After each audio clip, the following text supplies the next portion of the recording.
vous avez Rion Morsens qui se dégage dès le premier coup de pied, coup d'un renvoi qui a été fait long. Récupération par Anthony Lasserre. Anthony Lasserre qui part en percussion.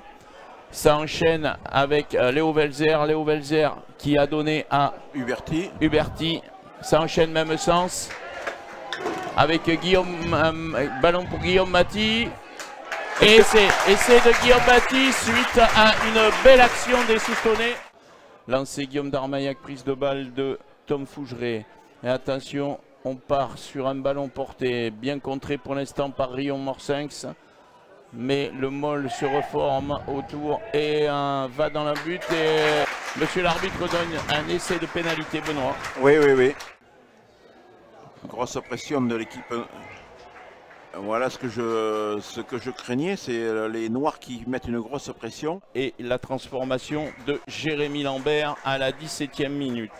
Ndombi qui relance, Ndombi qui essaye de relancer et qui est tombé sur Aurélien Sourouille, beau plaquage d'Aurélien Sourouille. Et ça enchaîne avec attention, parce que Dimitri Gué qui donne à Corentin Lafargue et Jérémy Lambert qui voulait tenter un jeu au pied. Kylian Laborde qui essaye d'avancer, mais Souston est présent en défense et conteste magnifiquement ce ballon par Léo Huberti. Mais elle est belle, elle passe en plein milieu des poteaux. Voilà, 17-3 pour Souston, nous en sommes à la bientôt 20e minute dans quelques secondes. Nbacher et Tay, c'est solide en seconde ligne aussi, donc c'est Gaillard, et voilà, repénalité. Et la pénalité de Jérémy Lambert qui passe entre les poteaux et qui, à la 22e minute, nous amène sur un score, Benoît, de 17-6. Grosse pression sur Mandé Noir, toujours le ballon, toujours les premières lignes qui vont au sol. Mais l'arbitre laisse jouer ce coup-ci, et donc c'est un ballon qui est écarté avec Sourouille qui donne directement. Qui donne à Maty, et Maty le plus simplement possible. Oui, ils se sont pas parlé, les défenseurs de Rion Morsens. Guillaume Darmaillac qui a toujours le ballon qui va chercher et qui croise avec Guillaume Maty. Guillaume Maty avec Sourouille. Sourouille qui est pris par le troisième ligne, qui essaye d'aller contester le ballon debout.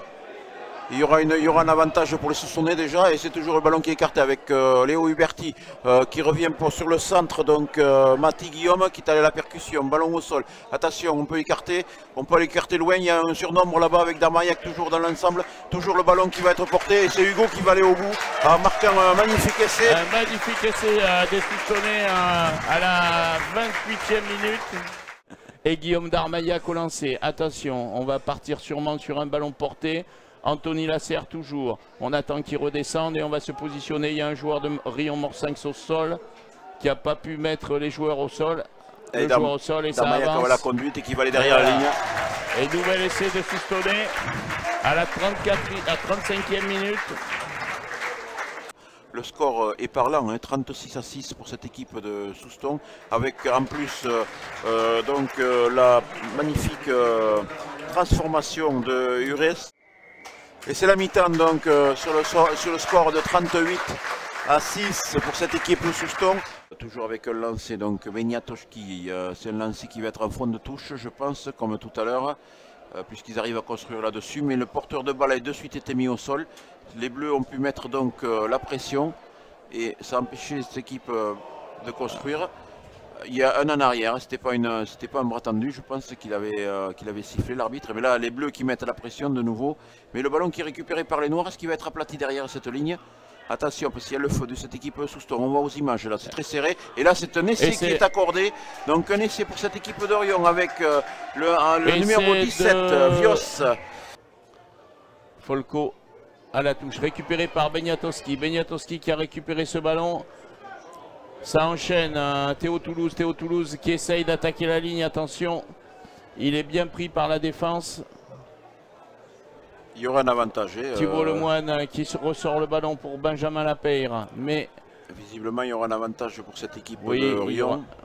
Il y aura un avantage, mais ils n'arrivent pas à se défaire de cette nasse soustonnaise. Ça enchaîne encore, un jeu au pied par-dessus pour Théo Toulouse. Les deux joueurs se télescopent, les deux Soustonnais vont en même temps au ballon.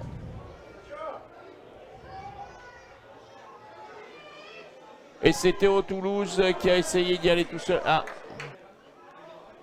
Avec toujours un lancer fond de touche, Beniatoski, qui est le ballon qui est bien récupéré par Benjamin Lapeyre. Donc un ballon qui est porté de nouveau avec les sous-tournés qui vont aller mettre la tête. Attention, qui c'est qui est venu plonger sur le côté là? C'est Thomas Palot qui est venu plonger sur le côté. Attention, Thomas Palot reste sur tes appuis. Une énorme cocotte à 20 joueurs. Voilà, le ballon, est-ce qu'il va être disputé? Le ballon est là au sol, donc les Noirs vont protéger ce ballon. Est-ce que les Bleus vont réussir à empêcher donc, cette équipe noire de passer cette ligne? Avec Théo Toulouse qui fait une faute, mais attention, il n'y a pas d'avantage puisqu'il y a un deuxième en avant derrière. Et donc l'arbitre qui siffle la fin sur ce score de... Oui, de 38 à 11 donc au bout de 80 minutes de jeu. Donc Soustons qui a été maître à la maison, Jean-Pierre.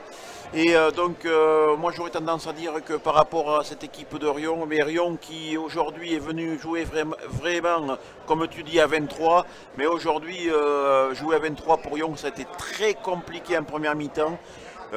Dès que les titulaires indiscutables sont rentrés, on a vu autre chose au niveau du jeu. Mais par contre, c'est vrai que Riom a défendu le bout de gras en seconde mi-temps, puisqu'ils ont fait leur match en seconde mi-temps, puisque Soustons n'a pas mis un point sur cette seconde période.